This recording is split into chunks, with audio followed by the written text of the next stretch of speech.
We are here to bring you everything and anything surrounding Porsche. I'm Mike. I'm Aaron. And this is P-Car Talk. Do your job and your job only, unless you're asked to do another Exactly. job. And I think that goes to say a lot because, a lot of people, that are out there in normal life, fortunately, they're doing, and people aren't potentially losing life when they go to their 9 to 5. Right. But on the racetrack, when you're there clocked in for whatever race, you screw up a little bit, you could kill that driver and other drivers because if they lose whatever they did because what you did incorrectly or you didn't do something properly, and we've seen it, even guys that are on their best condition in races where they don't put the center locks on tight enough and a wheel shoots off and the guy's like screaming at him on the radio and it's like, who was a damn tire guy on that? Are you kidding me right now? Like, we just pitted. Now I gotta take 10 minutes to get in so I don't damage the rest of the car just to get another tire from you because you were at the bar last night trying to pick up a piece of tail. That's at least he had a halfway decent reason. But, exactly.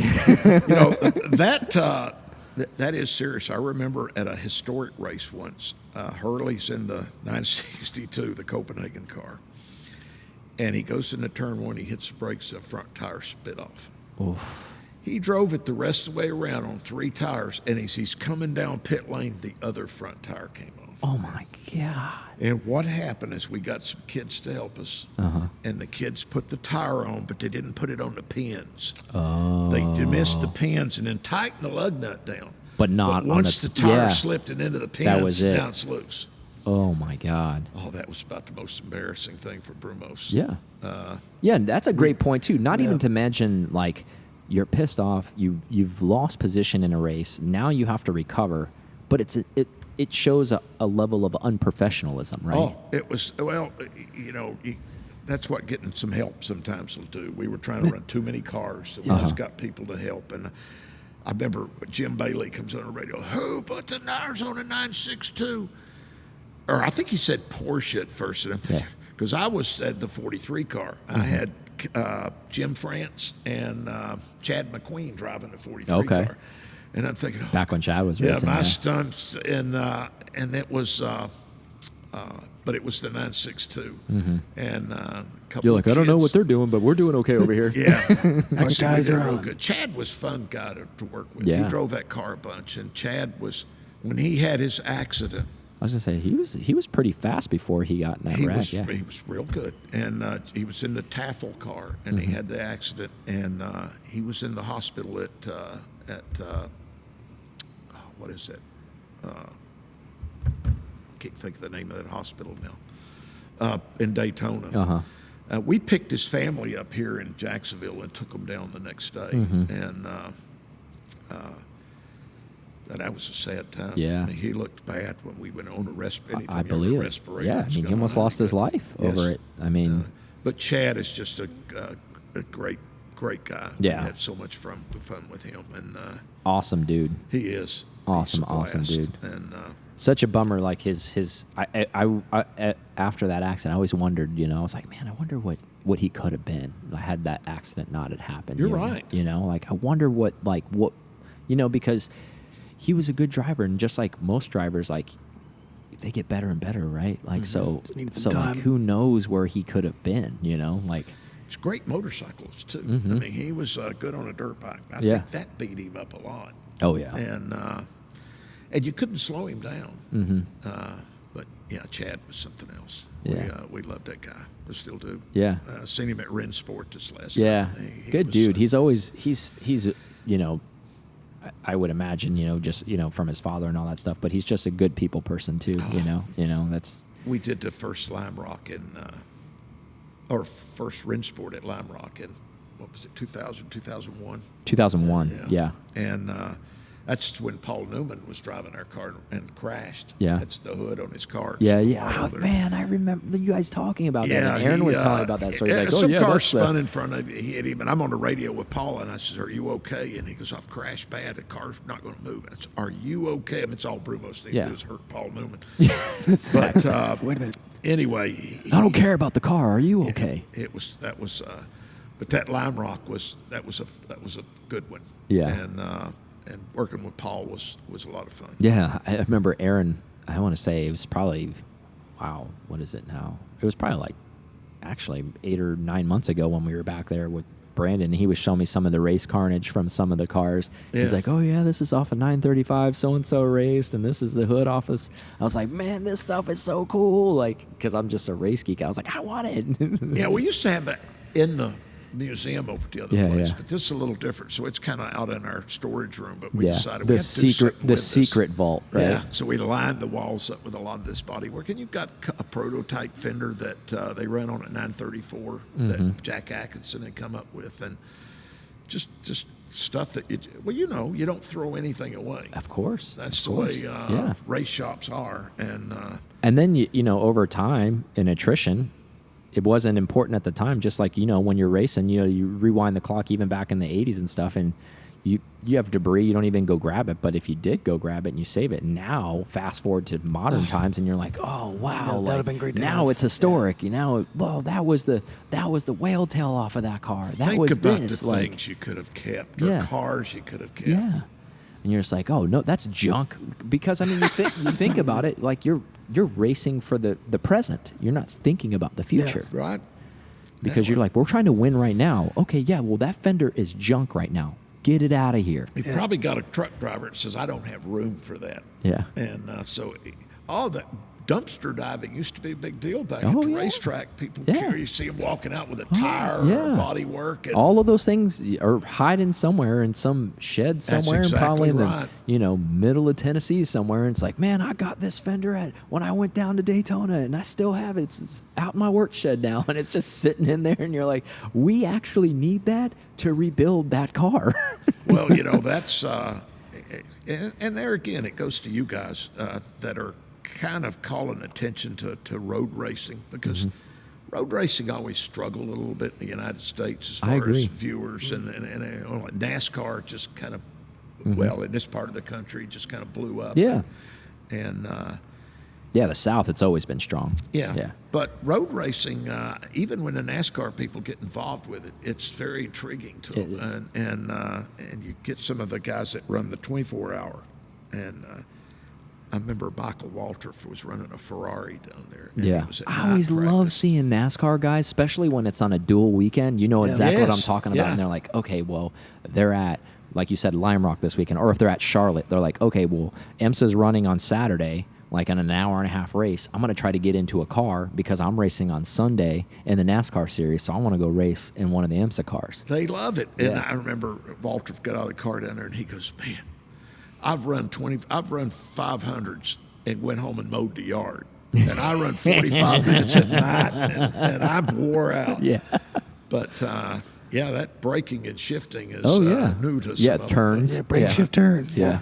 I really think that would help NASCAR if they would bring, say, 50% of the races were Go road back to courses. roads. Yeah. Yeah. I think so too. I think it would revitalize NASCAR a lot I mean, because they've done everything else. They Yeah. brought Japanese cars in. They Exactly. got some women in, and they're trying to be as diverse as they can Yeah. be. Well, that'll bring in some fans, but I think there's a road race bunch out there. I agree. They'd probably change the driver talent too. Oh, Yeah. you'd see some different names at the top. Yeah. That's for sure. Absolutely. Yeah, because you're right. Because there'd probably be some crossover, right? Like some of the best road racing guys in endurance racing would say, hey, okay, well, if 50% of the stuff is road racing, I got a shot at winning a That's championship exactly right. Like- And, they get a ringer every day. They get Max Pappas, or they'll get Borset, or Yeah, some yeah. of these guys come in and run their road courses because they only Exactly. got a few. Yeah. They go at the Glen and Sonoma, maybe, Yeah. and just. I mean, you see it. You even see it in road racing. You see a lot of pseudo-retired F1 drivers Right. racing road racing stuff, like going, racing for BMW, racing for whoever, to get a seat, and because they're just those kind of alpha males that are like, I want to continue to race. Maybe I can't win at the F1 level, but I know I can still win somewhere. Well, you're right. I mean, they could probably, because of their name and their experience, get a ride. Oh, a yeah. little easier. But I always had a lot of respect for IndyCar drivers. Yeah, It's just, I agree. I mean, it's like NASCAR on steroids. I Yeah. mean, they're right next to each other with all little Yeah. protection, and it's just something else. Well, that's the thing is like, a lot of people that maybe have been on track and, okay, you're in a car, it's different. But, man, when you're in an open wheel car, it changes the dynamic incredibly. And a lot of people that are listening and watching, you don't have to get into an Indy car, an F1 car to get that feel. Just go karting, like actual karting, Yeah, outdoor right. karting. You're right. And it's actually, you're going to get 50% of the feel because you're on the ground. Those things are going 50, 60 miles an hour. Which is It's fast open enough. wheel, and you're sitting on the ground, and you're like, this is what a F1 car looks like? Just imagine, okay, so then times that by Just 3. multiply it, yeah. So, like, now you're going 180, and that's what it feels like. And you're like, yeah, those guys are super talented. Oh yeah, they are. They have to be. I mean, the If you're- reaction time is unreal those guys have. It's just like, okay, hairpin, this, okay, done. Hurley did his little Indy stint. He did a couple of years. Yeah, yeah. Fastest rookie, I think. Yeah. You know, but the Kiss '99 car. Mm-hmm. Used to give Hurley a hard time. But yeah, Hurley. You know, IndyCar was just like I say, even back in the early days with the old cars, and of course Dan, he's kind of infatuated with the early Indy cars Yeah. and the Millers and the, Well, they're gorgeous cars too. They On are. top of it, And, they're really pretty cars. That's that, and I can see why he likes them because they look fast sitting there. You know, like true. even like the modern F1 cars, like they've changed so much. Yeah, you know it's fast, but like on that, like I always call it, there's a lot of engine jewelry you get to see There still is. with those There cars. is. You know, you see the header sticking straight out of the car, and you're just like, wow, this is when like men were men, and there was. and sheep were scared. Yeah, and there was no Yep. barrier to save you, and there was no safety equipment. And not saying it was right or wrong, it was just a different time, and that's just what they dealt with, and that's what they worked with. And unfortunately, a lot of people lost their lives racing during that time. But that's what made it like scary and exciting, and wow, you're one of those guys who do that. Yeah. You're nuts. You know what I mean? Like one of those type of deals. Yeah, racing was a real dangerous sport. Yeah. I mean, literally every time you went on track, you could die today. And not because of your own fault. Yeah, that's true. Well, we got the Novi in there that Chet Miller and who was the other one that died? Two people died Yeah. in that car. Yeah. So it's, you know, it was a real sport. Yeah, even road racing back in the day, like you see these horrible crashes back at Le Mans. All these before there was any of that safety stuff. It was just nuts. It was yeah. a nutso time. Remember And- when the Mercedes went off and killed all those people? Yeah. At 58 or yeah, 55 like or just something. slaughtered a bunch of I think people. that's when AAA, you know, it used to be the sanctioning body forever for Indy. They pulled out at that time. Yeah. And of course, Mercedes didn't race again until Yeah. 99. They came Yeah, back with the Silver Arrow. Yeah, that was Kicked everybody's butt and went yeah, back home. yeah. They're like, yeah, we've been out for a few decades, but like we're back. Yeah, yeah. It's. I mean, it's come a long, long way. I guess is what I'm getting at. But I can see Dan's affinity towards that time because those cars are really, really special looking, and you think about what gumption it took basically to get into that car to begin with. First of all, like if you took somebody and it's like, okay, you're going to go in this car, and we need you to go as fast as you can. You're like, okay. You're like, no, but I mean it. Like, you need to win. Like, I'm not saying, like, your speed fast. Like, you got to beat all of these other guys that are racing the same thing. And if they're rubbing against you and they're right next to you and you can slap each other and all that kind of stuff, like, I need you to keep going. Like, I need you to win. Are you capable of doing that? And that was just an unreal time. Like, to think that even anywhere before safety, like they allowed it to happen. That's what's even crazy. Yeah. Yeah, I mean, you can't have safety until something happens, and they go, okay. Yeah, but the thing Well, about this it is is, being even at developed. that time, it was happening. That's the Yeah. crazy. Like people were crashing, people were dying, but there were no answers to really fix anything. They just kept racing. They're like, Yeah. "Oh, hey, sorry, old Joe perished last weekend in a horrible crash. He was a great guy and he could drink a lot of beers, but sorry about it, man. He was a fast driver. I actually kind of secretly glad he's not here anymore because maybe now I can win." Yeah. Well, you know, Eddie Sachs, when that big crash, that fireball crash, you know, they made a change and kind of went to alcohol. Mm-hmm. I mean, alcohol is much more controlled burning and it doesn't explode like that. Yeah, yeah. Problem is you can't see when a guy's on fire. That's the scary part. They It's like, tell the- I'm on fire, and it's like, I can't see that you're on fire. Well, they I'm tell burning. the fire bottle, if you're dancing, just drown that guy. Exactly. But, and Porsche, though, you know, Dan loves these cars, but he's a big Porsche nut.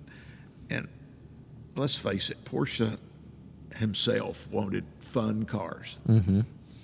And That's If what you they were love birthed in, was driving- racing. Exactly. That's what, and I've always said this too, and you could probably support me on this. Aaron and I talk about this a lot. You know, you have all these people who ended up making cars, and all the manufacturers that will go on unnamed when they were like making cars. You know, like for example, like Ford, they wanted to make cars for the masses, whatever. Well, when Porsche first made cars, they're like, we're making a car to go racing, and like, oh, by the way, we'll make some road cars to support our racing. That's right. And it's and when you have a company that kind of has that mindset from the birth, like as a consumer, you're always going to win because you're getting a version of some type of race car that's funneled down to your street car. And it's amazing how they kept the same product and kind of kept perfecting it. I mean, you think about it. Until 1998, you still had a steel dash with leather stripped on, all the way till 98. Exactly. 99, the first 99. And they were still the same principles with the air-cooled engine Yes. still. And they Yeah. ran that for so long. Like, think about how long other companies were running radiators in their car to cool their engine, and they were still running air-cooled still stuff. works. It's the only place you put water in a Porsche is the windshield washer Exactly. reservoir. Exactly. But you know what? When the water-cooled car comes out, you know, I get these people, I've got an air. I said, have you driven one of the new water-cooled Yeah. cars? Well, no. I said, well, then don't, because Yeah. it's going to spoil your whole Yeah. day. They're incredible. They are. I mean, when you went to 4 valves per cylinder, the volumetric fish, or the way the engine breathed was just huge. Yeah. And I tell people that they say, well, the Boxster only has this much torque, and this. The problem is, or the beauty is, it gets 90% of that torque at about 1,700 RPM. When that 911 may have the same amount of torque, or that air-cooled car, it doesn't get it till about 3,500 Exactly. RPM. Well, guess what? You got to go from 0 to 35. Well, I'm going to get to 17 much quicker. Absolutely. So, and what else did that do? It made automatic transmissions work well, because now that torque Usability. converter that was robbing all that torque, Yep.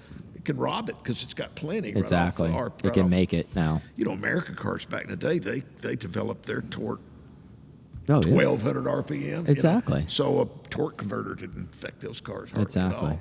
But Yeah, I mean, I agree with you. I mean, you think about it from a brand like, and we talk about it a lot with air-cooled and water-cooled, where there's such a divide. There shouldn't be, because honestly, it's still a product of Porsche. It's not like it's a lesser product. It's just not an air-cooled product. It's actually Exactly. a more modern, refined product. And I mean, it was as far as they could go. yeah, Well, and they you, needed and to it's make still, if power you still and- look yeah. at a Porsche, right, for displacement, like they're producing ungodly amount of horsepower. You get a 4-liter that produces over 500 horsepower.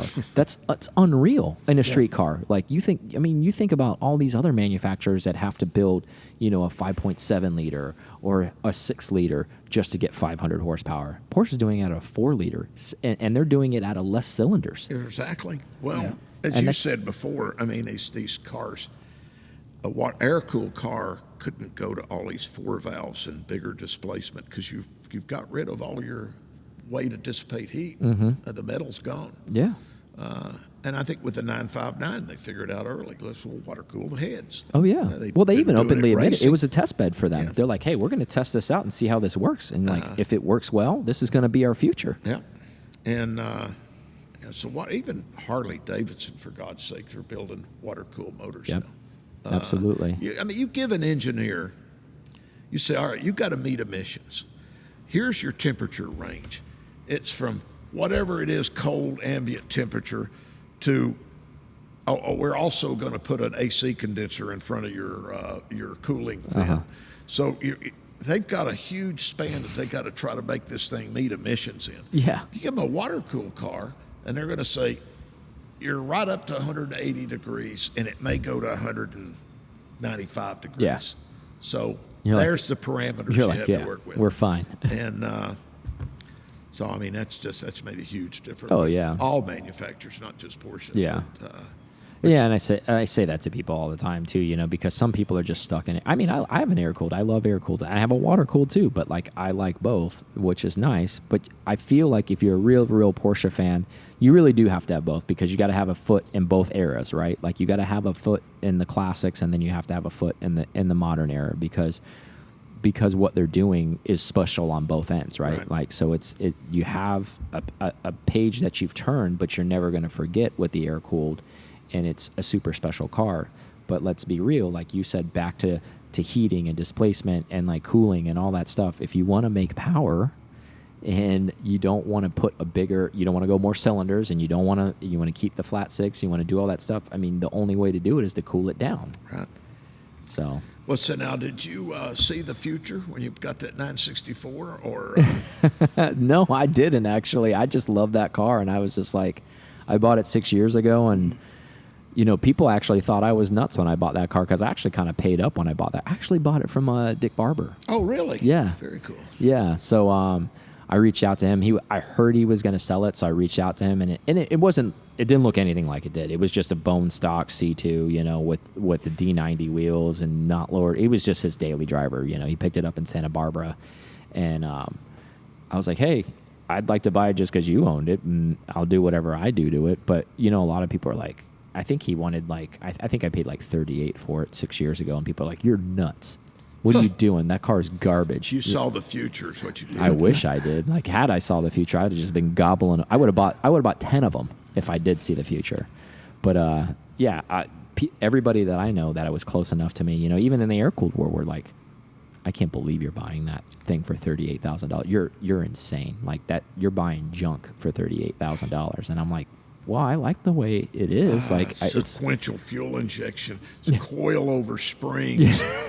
No, I mean it was. Oh no, that's all. Everything you're saying is the reason why I was buying, because I did.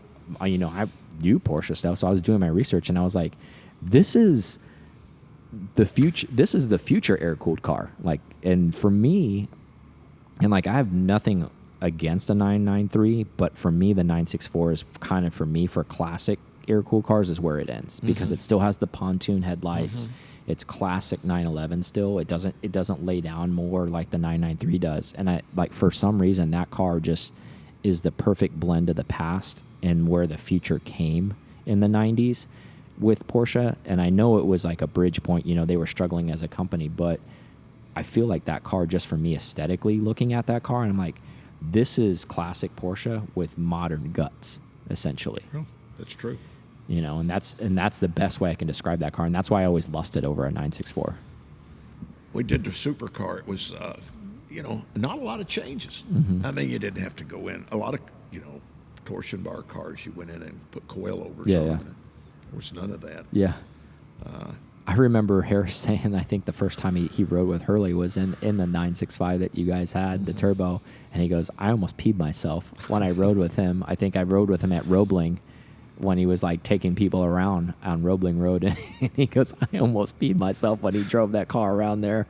He's like, that car was unbelievably fast. Oh, it was cool. I went around Laguna Seca with Hans Stuck in the 58 car. Oh yeah. And he's going to try to scare you to death.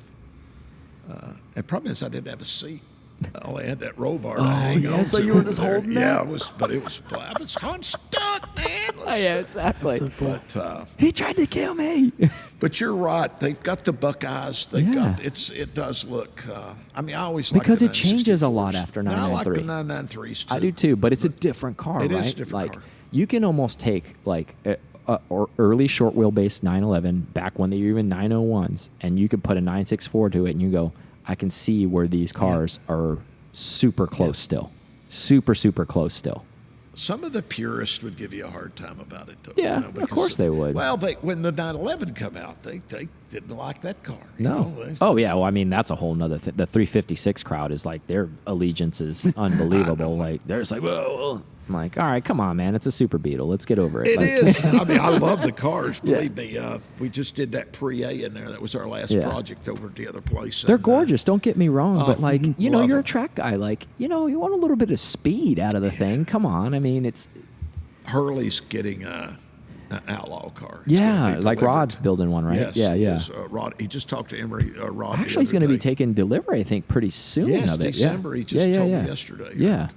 He's December. super excited about it. I He remember is. talking to him about it not too long ago, and he's like, man, Rod's building me a car. I can't wait. He can't wait, and it's perfect for St. Augustine. Yeah. It's going to be a perfect car. Yeah. Rod builds some amazing It stuff. is. I think Jeff Gamroff's doing some of the motors. Jeff Yeah. used to work with us up in with the supercars. He works a back in the lot day. with Jeff for his engine builds, Yeah. and which like that crazy split case 964. Like Jeff built that motor for that, like that turbo car that he built, that wide body. Right. Jeff built that Yeah. motor for that car. Yeah. Jeff was so fun. We in '93 we run Laguna Seca. First lap, Nick Ham runs into the back of Hurley. Hits him so hard it broke the main shaft in two on the gearbox. What? Tore a car up bad. Hans Stuck wins the race. Well, we load the cars up and we go to Oregon and we take it to Jeff's shop and we strip the car down and we got the thing ready. It was ready back at. In fact, I rebuilt the gearbox. And Hans tore a gearbox up when he was practicing on a Thursday. So we had a new gearbox. Well, the new gearbox, we ended up putting Hurley's car, and I repaired the one that Hans had.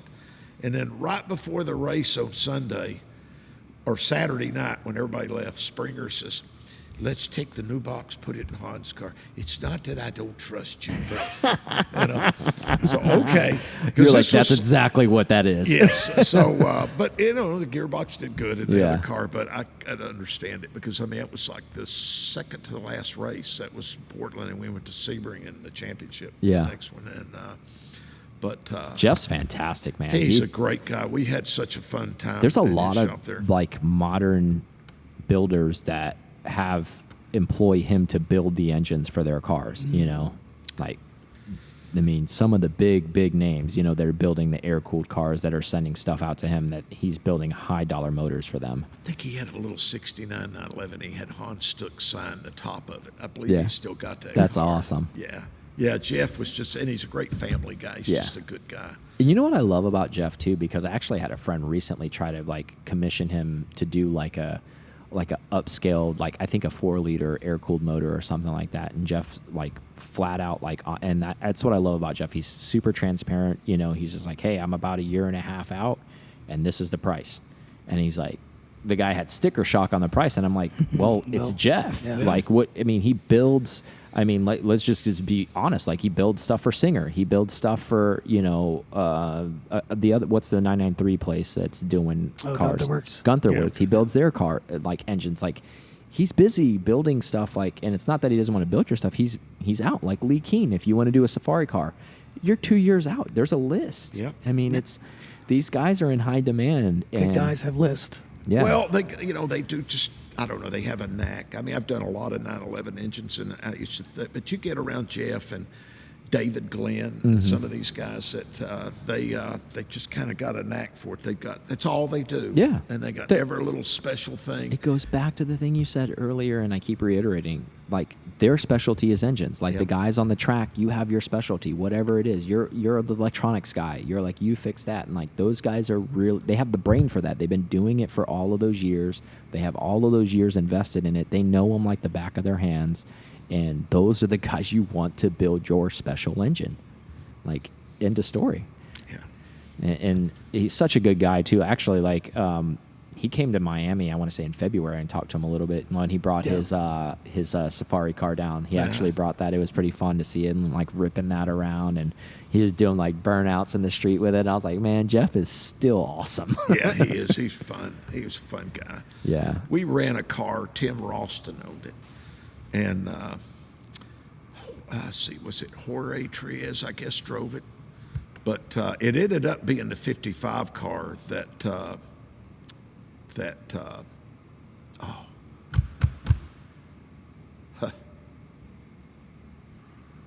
wasn't Dave Clem. Who was it? I can't think of his name now. But that car turned out to be a good car. Yeah. Who was it? Dennis Ossie. Okay. Nice. I remember we saw it the first year, and it was a plain Jane white car. We ran number 69. And Bob could have put Brumos on it, but he no, I don't know about Jeff Ralston. I will see. Yeah. I don't know. Well, about in the middle of the night, we're sixth, and it's doing good. And Rob Dyson goes over to Bob's motorhome, and he walks in. He goes, "Isn't that your guys?" And he goes, "Well, I've got a couple of guys on the team, but You should have had your name on that car. It was great. And He's it like, was number 69. Missed opportunity on that one. Everybody thought, oh, you should have got Cafe Erotica or somebody. In the car. Oh, yeah, that would have been hilarious. But that was a lot of fun. But Dennis was Ossie got a hold of that car the next year, and it ended up the 55 car. I think Jorge Trias drove it. And God, when Dennis got rid of it, it had a removable front end, and it was Dennis Ossie. He was cool. Yeah. Him and his brother, they were.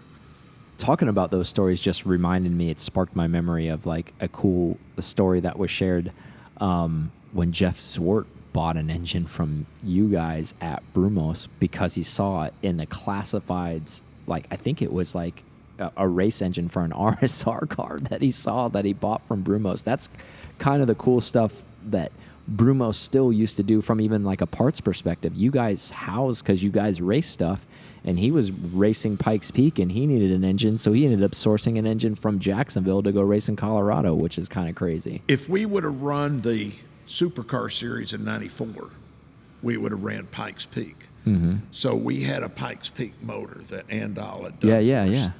And so we didn't run in '94. We did the LM deal with the factory, And so that car sat in parts. And Buddy Kennedy, you've talked to Robert, his dad. I mean, Buddy Kennedy had been there forever. Yeah, he was parts manager. Yeah. And Buddy wheeling and dealing. Ended up with it.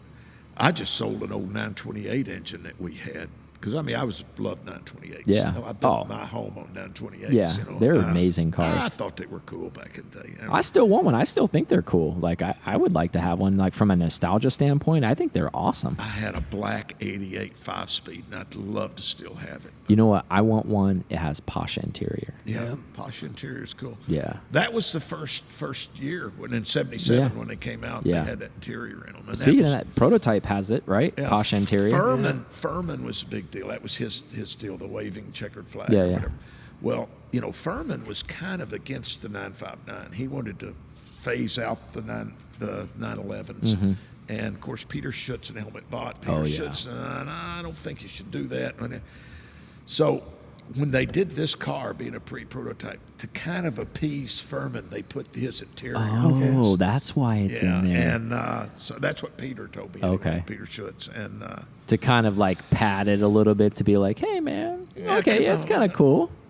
Peter Schutz, that was another thing about Brumos. We got to be around Peter a lot. Mm-hmm. He did an interview with, or what was the guy's name that used to do a Pinnacle? It was a show on CNN.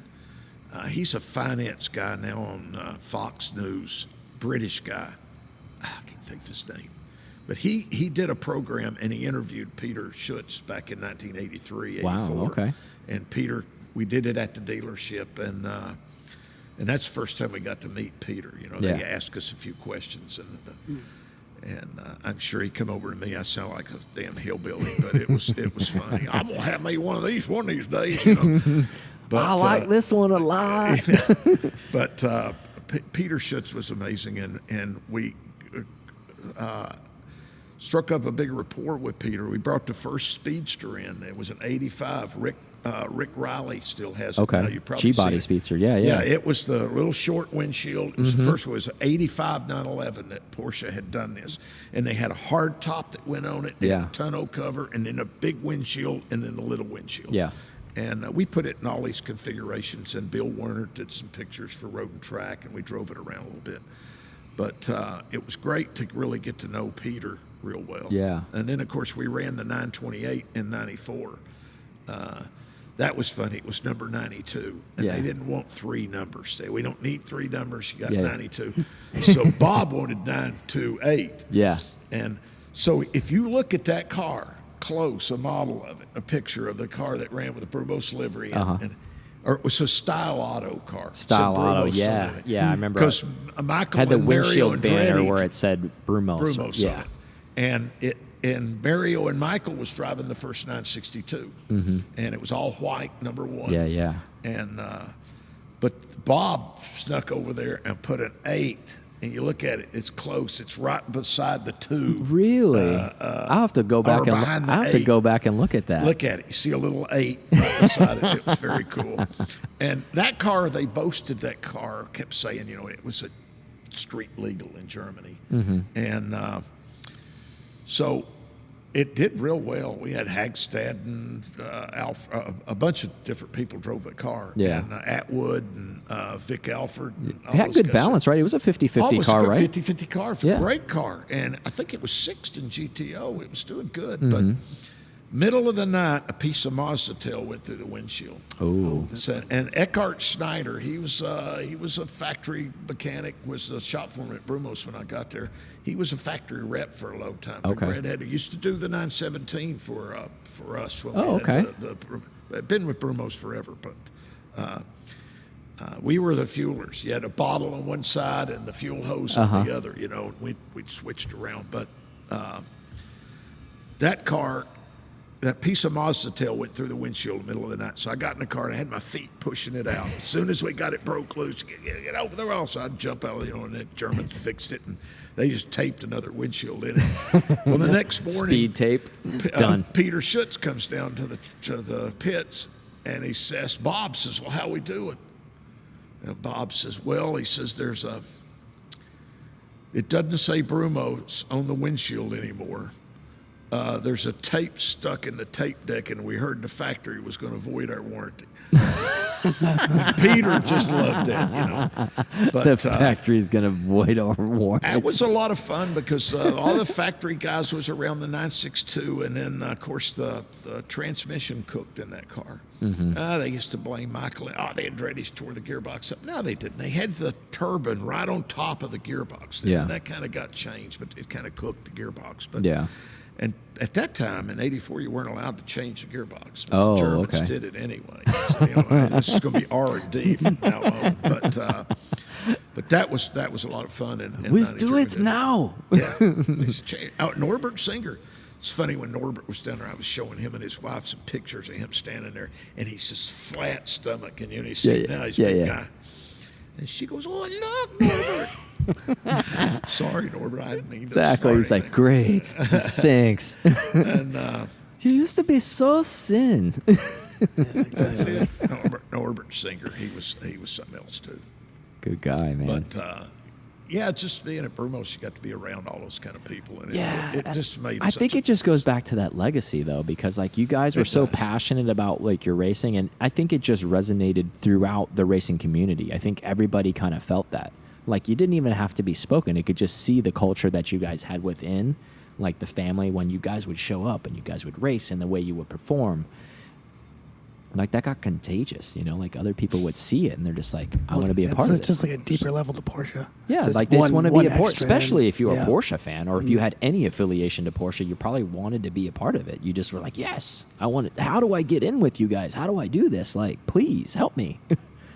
Well, I mean, you worked for Bob, and he was pretty demanding. Some people didn't handle that very well. Yeah, feast or famine, huh? Yeah, and it was too bad because he was such a great guy, and but you became part of the family or you didn't.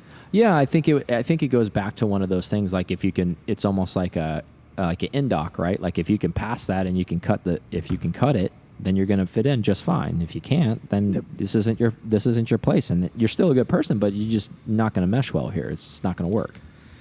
Yeah, you're right. That's kind of the way it was. Yeah, but I mean, I think that probably ultimately that culture carried through because it resonated through your success. Like, I think that if him being that not demanding, let's say just kind of like, let's pretend it's a gate and the gate is open. And whoever comes in, and if they're moderate, they can stay. Well, then I think that diminishes what your performance level would have been. You're not making excellence at that point. Yeah. All right. Making mediocrity. And Sigmund Marlin was that way in the service department. I mean, he demanded perfection in the service department. Yeah. And there were nights we just stayed late. It was to please a customer, not to make extra money. Yeah. And that's just kind of the way he wanted. And Siggy was a great little German guy too, full of spunk and fun. Remember the Audi 100s, the early Audi 100s in yeah. 70, Super the LS like the first one. Yeah. Goofy looking car. Oh, the inboard brakes in the front, Yeah. all kinds of crazy stuff. Well, one of them came in, and they had the delamination in the windows, and it had the little black bubbles in Yeah, the yeah, glass. yeah. Like in between where it's just like. Yeah, it's just little bubbles. And Siggy goes, oh, because the guy came in and he complained about it. He goes, car service, I've got this windshield's got to be. Siggy goes, oh, no, you're lucky. You got the champagne edition. And the guy goes, well, that's great. No, we changed your windshield. The guy goes, no, I like it. I want to keep the champagne windshield. Yeah. I'm just kidding. Yeah, he's like, I just made that up, guy. Siggy was something else. A big fun guy. That's hilarious. I remember there was a dragonfly running around in the shop. I probably spent 20 minutes trying to catch it. And just banging around stuff, and I have a big soft heart and it comes to anything living. And I take it outside and I let it go. It didn't go 20 feet, and a mockingbird comes down out, Snatches it. snaps it right up. And Siggy laughed. He goes, "The look on your face."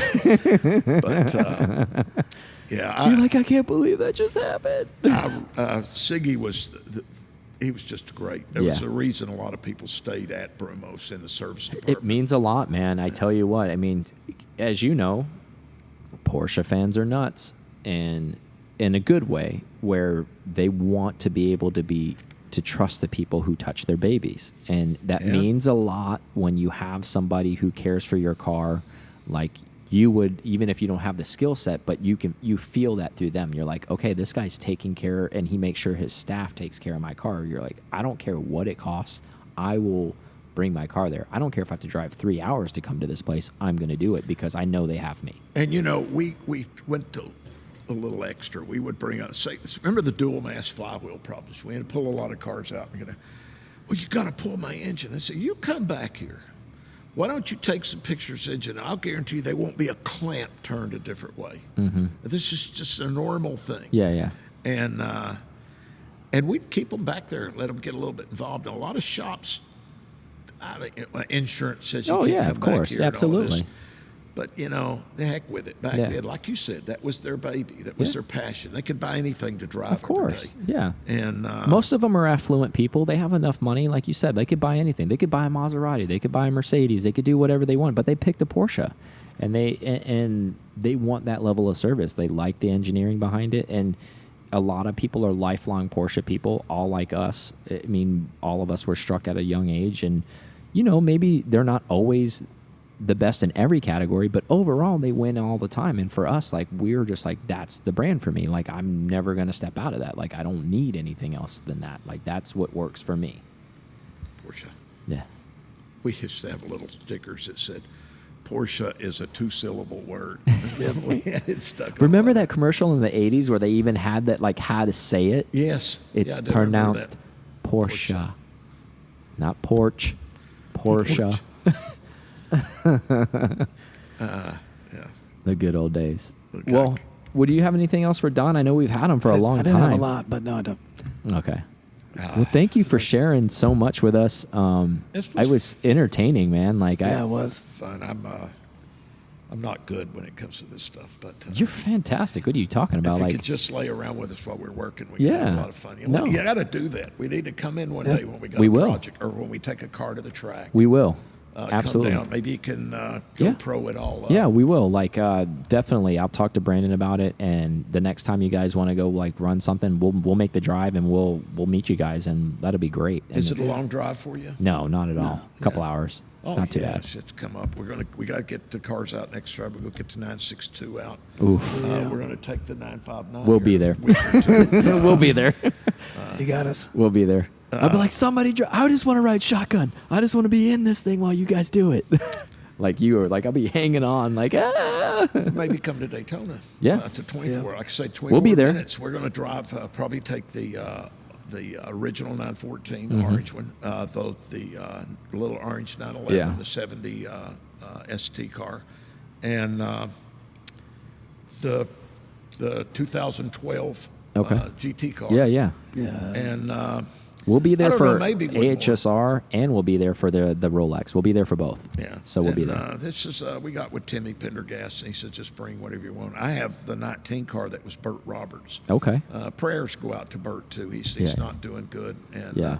Burt was head of MCI back in the day, and is responsible for some of these cars that Yeah. we have up here. And he's I just talked to his son. He's not doing real well, Yeah. but he ran his Burt flag back in the day and drove the Brumos 19 car. That's awesome. And Jack Baldwin used to drive with him, and Jack Baldwin is just Yeah, something else. absolutely. And the Dale Earnhardt of Trans Am, I think. they used to Yeah, call it. that was the dubbed name. And he was just he's a great guy to be around. Jack Baldwin was, but I have that 19 car. We had three of the 914s that had Hewlins in them, and that's one of them. Nice. And I don't know what we'll end up doing with that car. Probably Yeah. go to his son, but Yeah.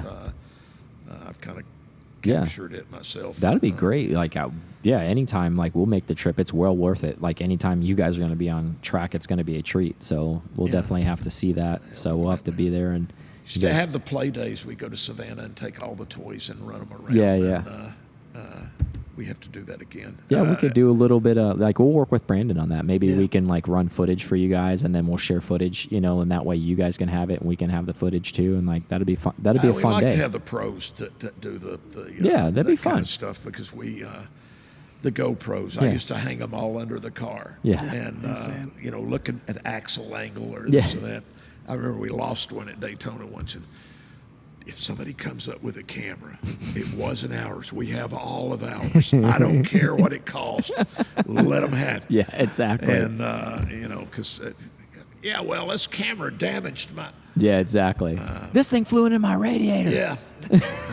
But it's good to have pros come in and line that stuff up. Yeah, it'll be fun. It'll be a good day for both of us. It'll be fun. I It's think. funny. We used to put them at the feet. Yeah. Well, some of them drivers didn't want you to see the feet, because then transmission guy's going to come over and say you're not using the clutch.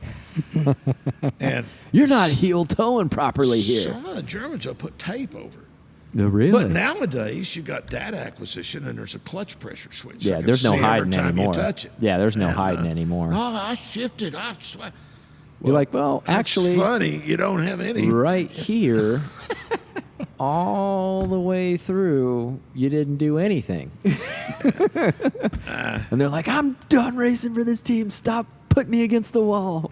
Oh, you get it. It's according to the drivers you have, but we always had such good pros that we didn't have to worry about that too much. Yeah. Thank goodness. Yeah, you guys are always great with selection. So, And that's what it's all about, to be honest with you. yeah.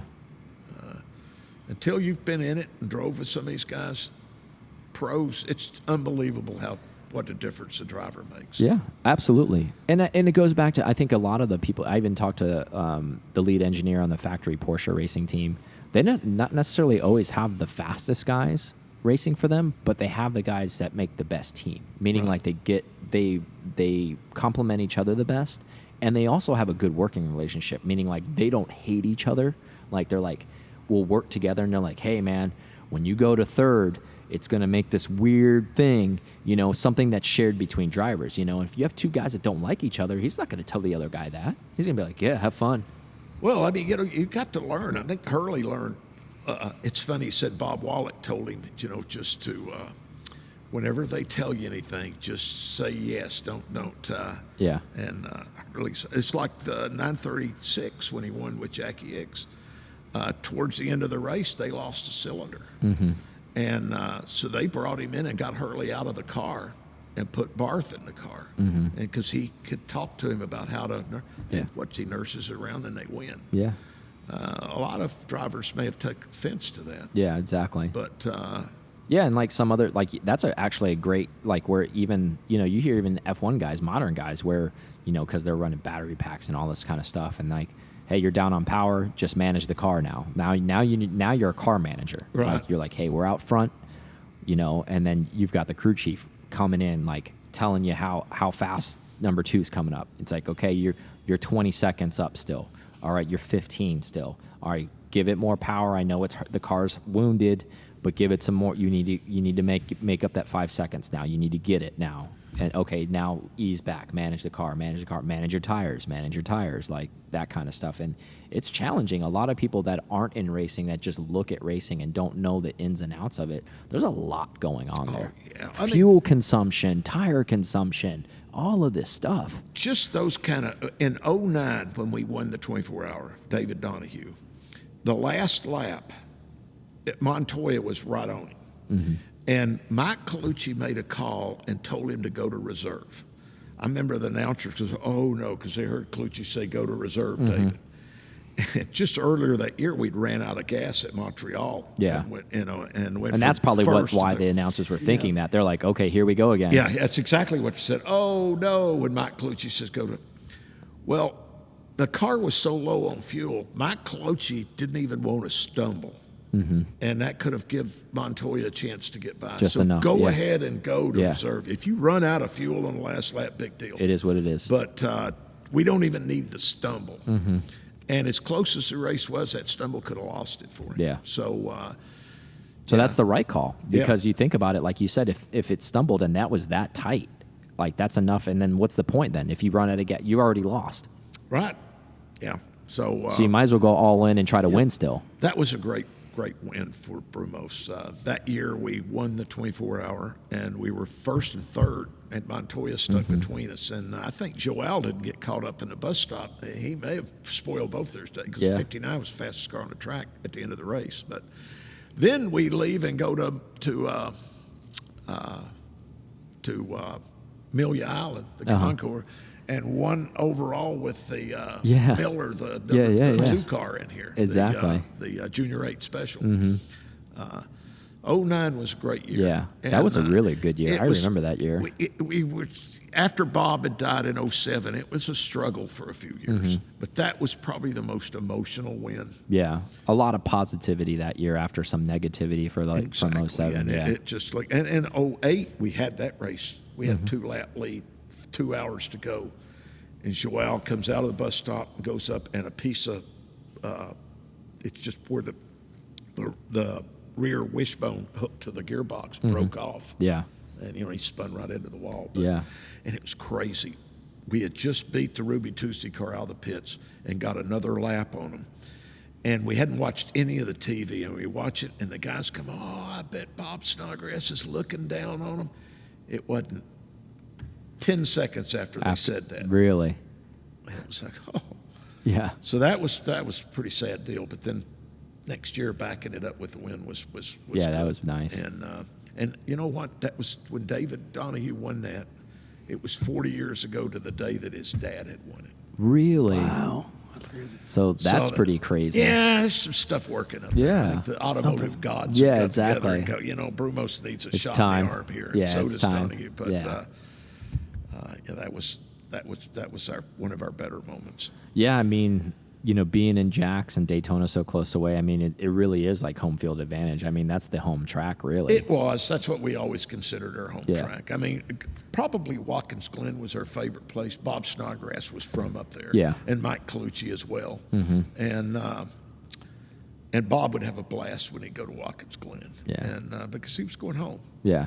And I would always ride my motorcycle up there every year. Oh, really? 7 years in a row, I would ride up. Holy just to crap. have the bike was up there. You'd ride all the way up there, huh? I've been in every state but Hawaii on a couple of different motorcycles, Figure that one out still. I'm a little nuts when it comes to that. But that's awesome, though. Watkins Glen might have been our favorite. Road Americas, of course, a lot of people love it. But Daytona, you're right. Yeah. That was kind of our home track.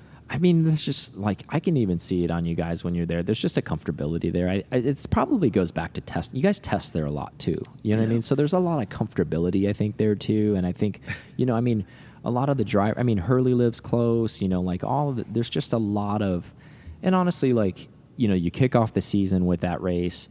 It's a well-known race, even if you don't pay attention to racing. So it's one of the Super Bowl at the beginning of the year, essentially. Yep.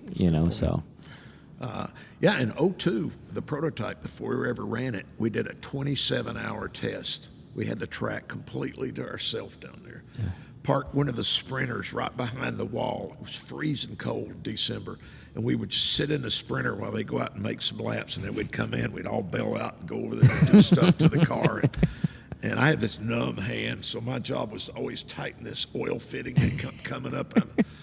But that was a lot of fun then. I remember Hurley and I think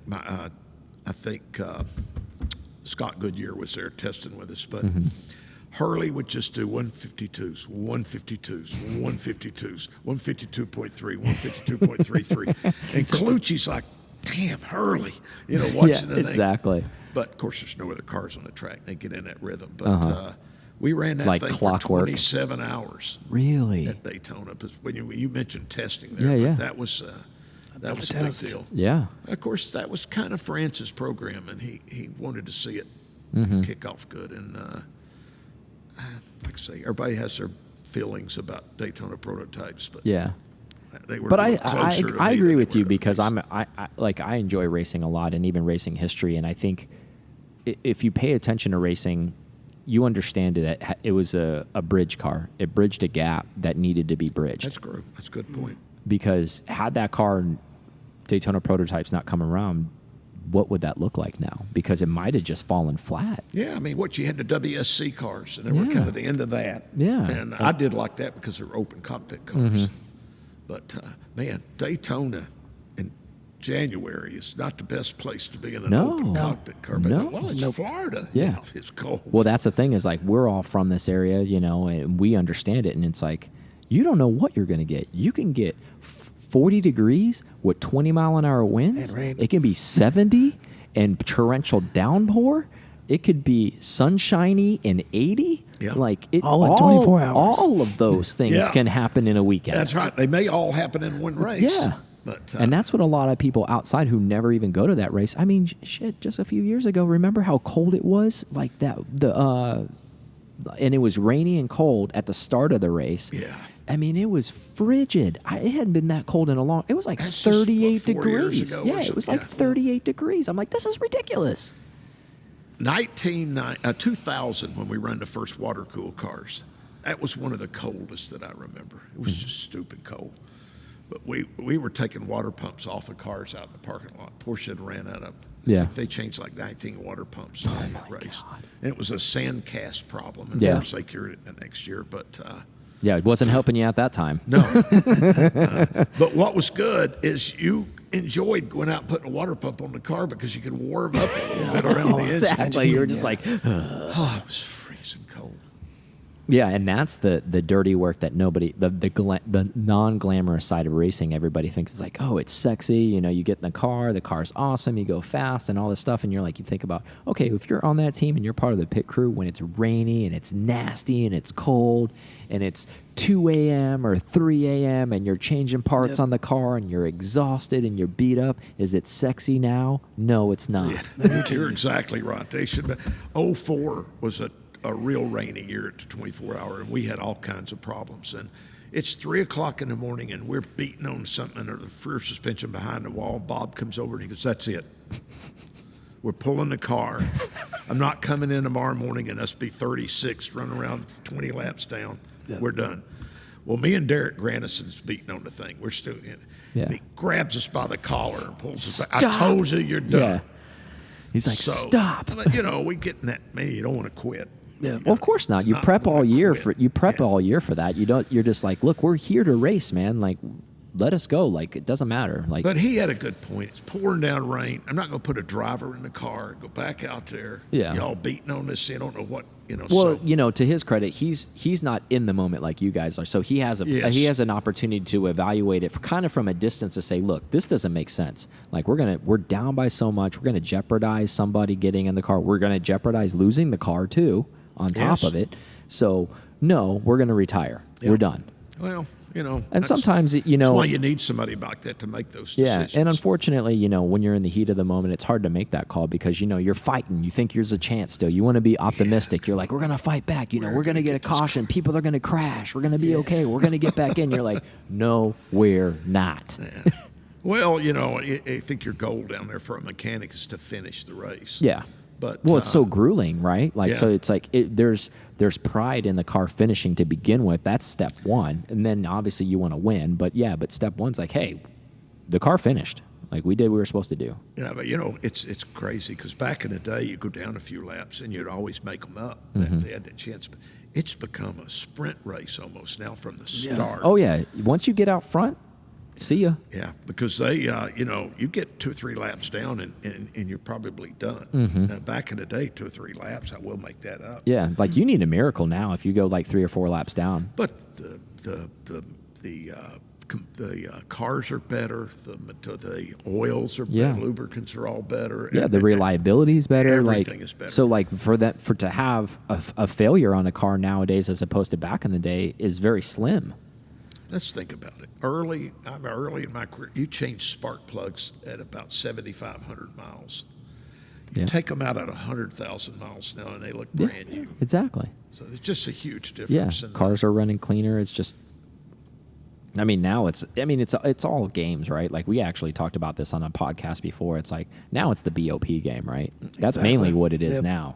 Really, it is. It's like the cars are minus like somebody crashing you and putting you out in the wall or doing something else. If you run it, everybody runs a clean race. It really comes down to BOP. If your car got BOP'd too much, then you're probably not going to be able to make up the time. And whoever didn't get BOP'd are going to be your front runners. That's basically what it boils down to. It is. It's a shame, but that's where it's at. Well, like I say, it's a sprint race from the go. And but I mean, that was probably Hurley's always. And that's another thing about Hurley. He's seen it from back when you were stirring paint, shifting gears to the latest. Yeah. And kind of our way with mechanic business, when we first got in, we had old antique ignition systems. They just started CIS, and we went through all these. So there's a lot of changes you got to see. But Hurley, he really went through a period that because cars were a lot the same up till a certain point, but there were huge differences between, say, middle 70s to the middle 90s. Oh yeah, I mean the leaps, that were made between that too, and then production cars in the same and the way they made power too, because he was driving like 1,000 horsepower, prototypes at in Le Mans, open cockpit cars, and it's like and that a short wheelbase, and then you going back to like something is regulated to 500 horsepower. Like it must have felt slow for him to like get back in a car like that. He's like, I can get out and run faster than this. Like his favorite race car, he'll tell you, is the 936 that he run, not the one he won in. But when he went back, I think in '81, they ran the 936 again. But they run the IndyCar motor in it. Okay. And I think that he thought that was his sweetest race car.